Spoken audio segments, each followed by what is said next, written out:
ఈరోజు అనంతపురం జిల్లా వైఎస్ఆర్ కాంగ్రెస్ పార్టీ కార్యాలయంలో బాబు జగజీవన్ రావు గారి జయంతిని చాలా ఘనంగా కూడా జరపడం జరిగింది. వైఎస్ఆర్ కాంగ్రెస్ పార్టీ అనంతపురం అధ్యక్షులు వైఎస్ఆర్సీపీ శ్రేణులందరూ కలిసి ఘనంగా ఆయనకు జయంతిని జరపడం జరిగింది.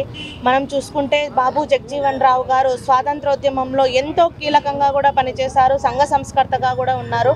ఒకవైపు స్వాతంత్రోద్యమంలో పనిచేస్తూనే మరొక వైపు కూడా అణగారిన వర్గాల వారికి సమాన హక్కులు రావాలి, సమాన అవకాశాలు రావాలి అని పోరాడినటువంటి వాళ్ళలో బాబు జగజీవన్ రావు గారు ఒకటిగా కూడా ఉన్నారు.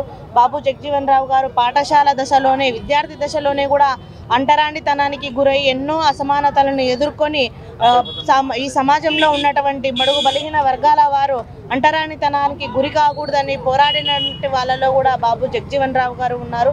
మరీ ముఖ్యంగా కూడా అతి చిన్న వయసులోనే 27 ఏళ్ల వయసులోనే శాసన మండలి సభ్యునిగా చేశారు. పార్లమెంటు సభ్యునిగా సుదీర్ఘకాలం పాటు కూడా పనిచేసి వ్యవసాయ శాఖ మంత్రిగా, రక్షణ శాఖ మంత్రిగా, రైల్వే శాఖ మంత్రిగా కూడా పనిచేసి ఆయన ఎంతోమంది బడుగు బలహీన వర్గాల వారికి ఆదర్శంగా కూడా నిలిచారు.